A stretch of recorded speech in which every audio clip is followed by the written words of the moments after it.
beautiful goddess. Welcome back to the Hello Goddess podcast. I am your host, Mandy de Grace.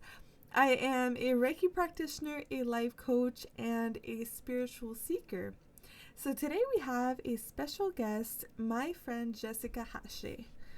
Jessica is a naturopath, naturotherapist with certifications in sound therapy, herbalism, Ayurveda, holistic nutrition, Acupressure, Thai Reflexology, Auriculotherapy, Gua Sha, clinical cupping therapy, and Ayurveda therapies. She is also in the process of studying Neurolinguistic programming, timeline therapy, Hypnotherapy, coaching, and NeuroScience in inherited family trauma. Her goal is to empower, teach, and guide you along your journey to inspire healing, growth, and evolution within every corner of your life with the intention to benefit your highest good. Optimize your health by treating yourself as a whole that you are, incorporating all the important components of your body, mind, emotions, and soul required to foster an increased state of balance and health, thus maximizing the body's self-healing capabilities. Jessica has an amazing healing story. She is living proof of the body's powerful healing capabilities, as she used to have numerous illnesses and was in a wheelchair. With hard work, dedication, discipline, and changes made in every corner of her life, she was reborn again like a phoenix and no longer has any health issues. So, without further ado, let's welcome Jessica. Hello, everybody. Welcome back to the podcast. I hope you guys are doing amazing. Today, I have a special guest, my new friend, Jessica. Hi, Jessica. Hi. I'm really, really happy to have her on the podcast. We actually knew each other from a long time ago, but we reconnected lately because we are kind of in the same field. And I went to her for one of her services, and it was literally life-changing. I'm not exaggerating. Like, I was blown away by her talent, her skill. And as you can already notice, she has a beautiful energy. So, Jessica, how are you doing? I'm fantastic. Good. It's beautiful and sunny out, so can't complain about that. Yes, it's like the first day in a long time that it was nice out today in Moncton, eh? Yeah. So I already introduced her in the intro and read her beautiful bio. And one thing that I really want to start talking about right off the bat is her past, because as I said earlier, she had a very transformative experience, a life-changing experience. And I want to let Jessica explain her story because I think it is very inspiring. And so I'll let you speak, Jessica. Sure. I won't go into too many details. I'll kind of just give you the short version of it because it's not a very short story. But long story short, I ended up in a wheelchair. My organs were failing after going from specialist to specialist, and unfortunately, the medical system failing me a little bit. Not from lack of effort on their part, I think lack of resources and understanding. I mean, these doctors are overworked, they're tired, they work crazy hours. And I mean, they can only go as far as what they know. And that's the thing, that's as far as we can all go, right? We can only succeed as far as what we know. So for me, I decided, as a child, I was always quite gifted. Didn't understand it. So when I wasn't getting any success with our medical system, I decided, well, I'm going to take my health in my own hands, so start my study journey and also kind of kick off my spiritual journey, I guess, because when I started meditating and everything opened up, it literally for me was like all of a sudden everything opened up. It was like watching a movie I knew exactly how to heal myself, how to proceed, how to move forward. And then I could see these archangels and see these spirit guides, which I've always been able to. But after a big incident in high school where I had my first premonition of death, it kind of terrified me. So I decided I wanted nothing to do with that, and I shut that off. And ironically, I started getting sick not long after that because it was like denying myself part of myself. So as I was going through this healing journey, and I mean, all of my certifications were part of that healing journey, but a big component was I had to rewire my brain, rewire how I thought, and really look into every single physical symptom individually and reference the Encyclopedia of Ailments and Diseases from Jacques Martel, to really look into, okay, well, this thinking pattern, this belief, this emotion is actually triggering this physical symptom. And understanding that each cell in the body has a frequency that it needs to vibrate to in order to properly function. So kind of like the energy flowing through our chakras, the way that I see it is, it's all vibration frequency. So all these thoughts and emotions carry frequency as well. So if we're experiencing fear, doubt, all these things, if that cell was only vibrating at 10 hertz and now you're living an emotion that's going to bring you to minus 11, well, guess what? It's not vibrating anymore. So that kind of stops the flow of energy moving forward. So then we kind of have a buildup on one end, a buildup on the other, and all these different things. So lack of flow really passing through.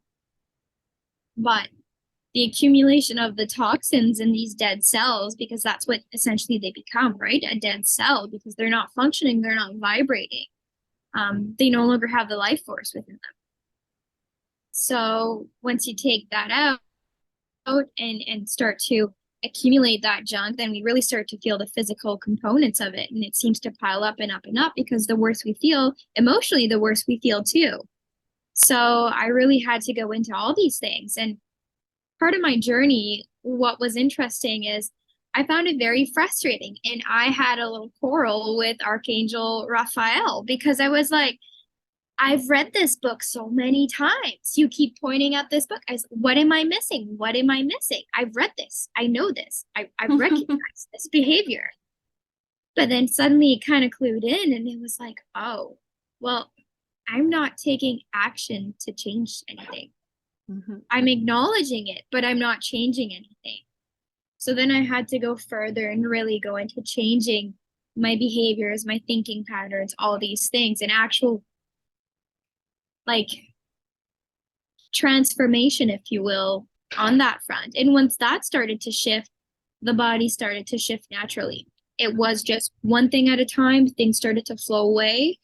And then my body could respond better to the physical treatments, because it was like, okay, well, I've now brought awareness. I've now brought something that I was unconscious about to my consciousness, so that I can heal this, so that my body can actually receive the treatment, so that my body can vibrate again and let that life force pass through me. And once I started to do that, I mean, it was life-changing. Absolutely. And energetically, and with all these things, I mean, I was able to straighten my spine, heal all my illnesses. I had EpiPens. I had all my allergies, all my ailments were able to heal, because the human body is made to heal. You just got to give it what it needs in order to heal itself. And now I think where a lot of people have said, it seems like it came easy to you. No, absolutely not. It did not. I would have to say that the way that my brain functions is perhaps different than others, where I can look at a blueprint and just understand and see where others don't. So for me, I've always caught on quickly, and it was also soul remembering. It was like, oh, well, my soul remembers how to do this. I remember this. So once I allowed myself to remember, it was like muscle memory. My body knew what to do, and my mind knew what to do. So from that moment on, and I mean, even though I was able to heal myself, and it wasn't a short process, and I did do it on a short period of time, but I also wasn't working, I was on disability. So I literally dedicated myself 10 hours a day to my healing journey. So from morning Wow. to evening, I had constant things going, whether it was doing lymphatic massage on myself, cupping on myself, sound therapy, all these things went into this. And then the emotional work, the shift work that I had to do, the meditation, all these things that all these components separately that really went into that. So was I able to transform and heal myself fairly quickly than someone that doesn't have that amount of time? Of course, right? Mm-hmm. I was blessed and abundant in that way where I did have the time and the resources to do that on that disability. And not everybody has that because where a lot of people are trying to heal themselves now, they're working a full-time job. Mm-hmm. So, Exactly. I Yeah. mean, we can't expect the same kind of progression and the same kind of quick progress when the time and effort isn't at the same level, if you will.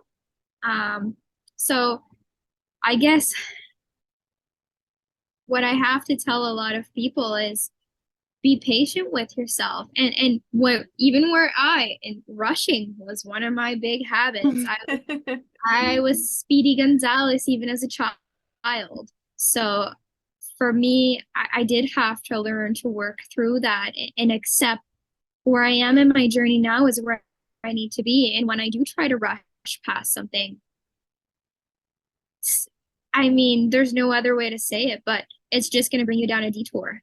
You're just going to be learning the same lesson again until you're fully focused and fully present to learn. Exactly. Yeah. I think it's really important how you pointed out that to heal, there's multiple sides to it. Like you have to come at it from different angles, Yeah. because a lot of people think like nothing against modern medicine, Yeah. but it's not the full picture. You're really looking at helping the symptoms, whereas there's so many layers to healing. And like even for yourself, you had all those different certifications that were able to help you through that, and even your own intuition and meditation and all these different things, lymphatic drainage. And I think that's what's really important for people to understand. Even Mm-hmm. in my course right now, I'm learning like there's so many different factors that contribute to our illness. Yeah. And for example, if you were to talk to somebody that is in a similar situation that you were at the time, and maybe they don't have those intuitive gifts, what would you tell them? Like, where would you guide them?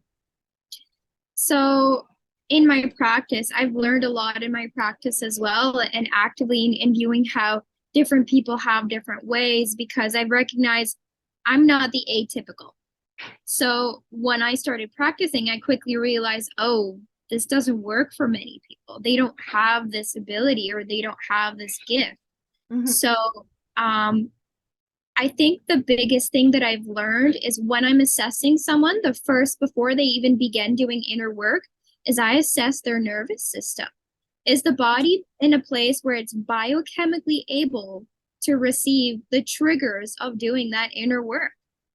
Because what happens is if it's already in that fight or flight state, if it's already, if you're already wired and tired, the nervous system, and then you're going to trigger it even more, it can actually create more trauma. So then it Wow. kind of Okay. sends you backwards on your journey. So then they're trying to do this inner work, but internally, the body's in complete imbalance. Mm-hmm. So it's like, okay, well, my nervous system is not even in a place where it can support this work right now. So they tend to get frustrated and tend to even give up because it's like, well, I'm doing the work, but I'm not seeing results. Mm-hmm. Mm-hmm. Well, because the body's not responding, because the body's not in a place where it can comprehend. And it's interesting because 95% of our behaviors are unconscious behaviors. Yeah. Our actions, all these things. So we do them unconsciously. And then 2% of our DNA of what we inherit is our physical traits from our parents, but the 98% are traumas. Their traumas, their behaviors, their thinking patterns, all these things that tell the gene how to express itself. So oftentimes, I mean, we run around and try doing this and this and this and this. And it's like, well, we're not actually getting to the root of it. So for me, I would have to say, start with that nervous system and biochemically balancing the body. Look at each tissue state. Where is the imbalance coming from? I'm big on looking for the roots. Okay, the nervous system is in a heat excitation, wind tension state. Okay, well, what's creating this? What's going on? Let's have a look here. So to see where things, and most of the time, I do have to say the nervous system is the root of almost every other systemic imbalance. Wow, because the really? nervous system is linked into just about everything. So what are your thoughts on inflammation? Is that connected to the nervous system or? 100%. Okay. So when we look at inflammation, it depends what kind of inflammation we're dealing with. So when the nervous system, when we're in this fight or flight state, and the nervous system and the endocrine system become flooded and imbalanced, well, then that nervous system is sending different hormones, which will affect the circulatory system and the lymphatic system as well. So, for example, the spleen, which plays a part in your nervous system, which is part of your life force, and also that blood builder. If we are, for example, in Ayurveda, we have these 3 doshas, so Vata dominant. So if we have this Vata aggravation where it's high anxiety, well, when the Vata is aggravated, the spleen is immediately affected. Sorry, there's a truck going by. That's okay. Don't worry about it. So when we're looking at that aggravated Vata and affecting that spleen directly, well, that spleen is going to affect your immune system. That spleen is affecting your blood building, so your circulation. And it's that life force. It's your energy levels, right? Exactly. Yeah. That's crazy to think about. I know there's an epidemic right now about like the nervous system, anxiety, and even inflammation. I find is really common nowadays. Yes. If you were to recommend one class to every single person out there, what would it be? What do you think should be mandatory in a high school, let's say, when it comes to well-being? Honestly, the program I'm developing. Oh, there you go. That's awesome. Because it's called Rise Like a Phoenix Naturotherapy, and it really looks into what we inherit. So in this program, not only are we looking at our conscious behaviors, but we're looking at the unconscious behavior to shift the unconscious and bring it to the conscious so that you can begin changing the things we inherit. So it's like, well, I'll give you an example. Part of my core language as a child is I've always said, I'm broken. When I was sick, that was the most spoken word I could have said. I'm broken, right? My legs weren't functioning. I was in a wheelchair. I was blind for a period of time. I didn't have function of my hands. I was broken. And all because I inherited this from my grandmothers, my great-grandmothers, because they had lived many miscarriages. And as a woman, not being able to procreate, not being able to provide that child as a biological kind of responsibility, if you will, it had them feeling broken. Yep. So that echoed through me my entire life. And I never understood it until I started my studies. That's incredible. So, and it presented itself in so many other things, in that what we tell ourselves is so powerful. Because as a teenager, as I repeated, I'm broken and all these things, like my self-esteem took a major hit, right?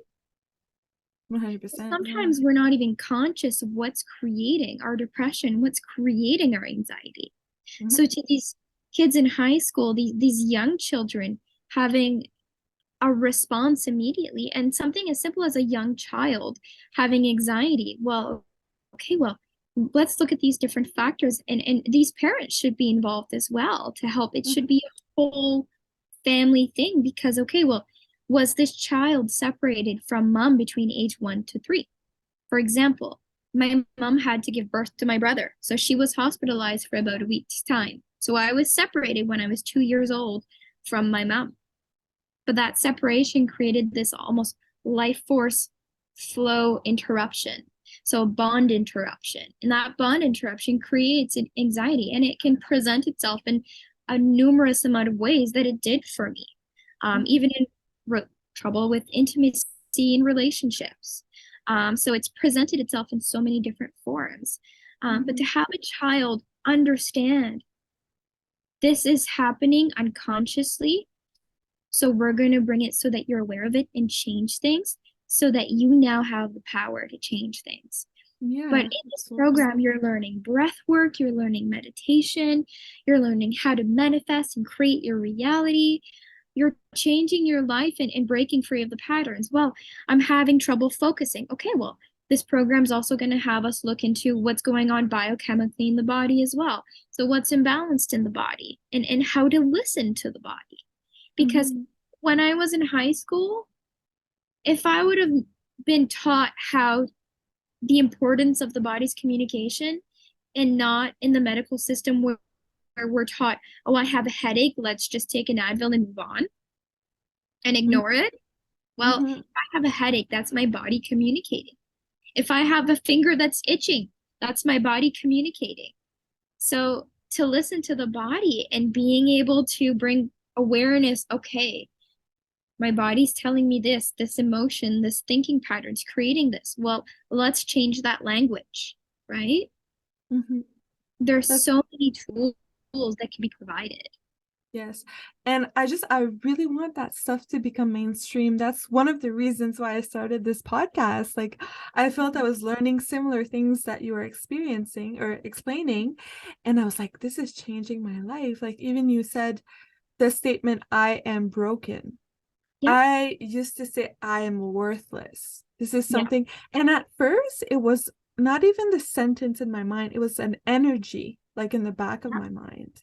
And that presented itself everywhere in my life because everything is connected and everything has to be looked holistically.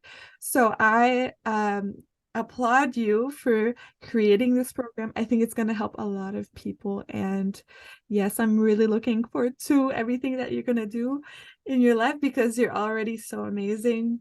And I'm really happy that we get connected. So if you were to look forward, maybe in the next 5 years, what do you see for yourself? What's your vision? What do you want to contribute to the world? You're already doing so much. I would like to have the opportunity to kind of bring out these seminars to help people with these things, to help them bring attention. And of course, there is still always going to be value for that one-on-one because even in a group setting, we can't look at every case is so unique. So there is the importance on the one-on-one, but to get the accessibility out there. And I mean, I have had these visions of myself writing some books, so I know that books will be in the future. I do see myself stepping out into a bigger stage as well. Because I do want to help change people's lives. Because if I can straighten my spine and heal all my illnesses, so can you.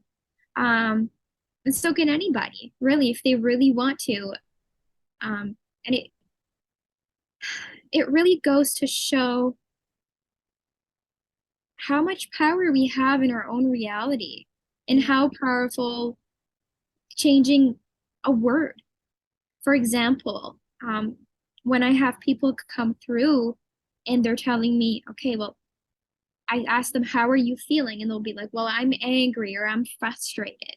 I said, well, let's start by changing that language. How about we change that to I'm experiencing anger. I'm experiencing frustration. Because when you say I am, you take ownership. Yeah. So then you keep it. So then they're having a hard time letting go. Well, you just made this part of you who you are. You're identifying with it. Exactly. So just changing the vocabulary as we're experiencing, we're we experience, it kind of flows through us, and then it's let go. So I like to give people this example. So to experience pain is temporary, but to suffer is a choice. Right. Because when we suffer, we're identifying with the pain. Mm-hmm. We keep the pain. Mm-hmm. We're not You wallow. experiencing it. Yeah. Yeah. Because if you stub your toe, it hurts for a time, but then it passes. It's not a permanent thing. So why is it that we are so emotionally constant living pain? Because we're not letting it go. It's the language. We're Mm-hmm. identifying with it. Mm-hmm. Exactly. And I find it so powerful too when you think about your story, that when you were struggling, when you were in pain and experiencing all those things, you could have chose to stay in that disempowered state, right? Yeah, I But was told I was never something, gonna walk again. Like I kept being told by doctors, you're never going to do this again. If you don't go for this major surgery, you will die. Well, I that's didn't go for just, surgery. I didn't die. I am wow. walking. It just goes to show, and I hope some people that are listening right now or watching, if they feel so hopeless, my goodness, look at her example. Anything is possible for you. And sometimes you just need that little push to be that catalyst in your life to be able to empower you and to step in the right direction, and to go see Jessica for her services because she is fabulous. I'll Thank link you. all of her information in the description box below. And so, oh, we're running out of time. So before we go, I have two questions that I always want to ask every guest. The first one is, if you could go back, I'm really looking forward to see what you're going to answer this. If you could go back in time and speak to your younger self, what would you say? I would say that's an interesting and almost loaded question, because the adult in me would say, it's just high school, but then understanding that in that moment, in that high school kid, your reality, there is nothing else. That's it. That's your present reality, and it's so powerful. So I would just start to, honestly, I would tell myself,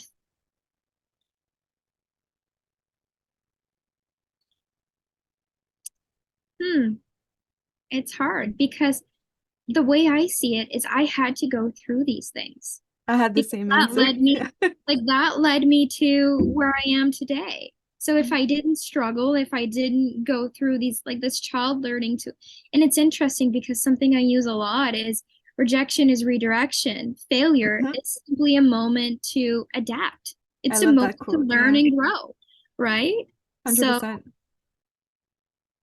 I guess for me, that failure was a moment of growth and adaptation, like a child learning to walk. Mhm. And just kind of, I guess, trying to get people to recognize that, you know, as a young child, being rejected or failing is considered as life threatening. Mm, But mhm, we can let that go, right? mhm. Because it's not our reality as an adult, No, not our that's right. reality as a teenager. It's only our Yeah, reality as an infant, yeah, right? yeah. Beautiful answer. Thank you so much. Oh my goodness, this is so interesting. I don't want to let you go, but I have one more question for you. What is your definition of a goddess? To me, a goddess, to me, we're all goddesses, right? We are all the extension of the creator, the source, or God, whatever you want to call it. We're all interconnected. We all have divine energy within us, right? Absolutely. Um, so Mm, to me, a goddess is someone that embraces her inner power and her mm, inner truth and her identity. And by mhm. embracing identity, I mean shadow self and all, because we can't truly embrace ourselves if we don't bring ourselves back connected as one. Because, we live in a society that teaches us self concept, reject the bad, and only what we perceive as good is acceptable. So then we start rejecting parts of ourselves, which separates ourselves, which by consequence is definition shame. So it creates this lack of knowing oneself and identity. Then people have a hard time making decisions and all these other psychological repercussions that happen from it, from having that, well, I'm denying myself part of myself. I'm not hearing myself. I'm not seeing myself. I'm rejecting part of who I am. So kind of reintegrating ourselves as a whole. That's a goddess. Yes, absolutely. I love that answer so much. Thank you so much for your time, Jessica. And I know you guys love her. Check out her links in the description and stay tuned. I know that she can really support your healing. And I hope this was an interesting episode. If you have any questions, I'm sure you can message her and she'll be happy to answer all of your questions.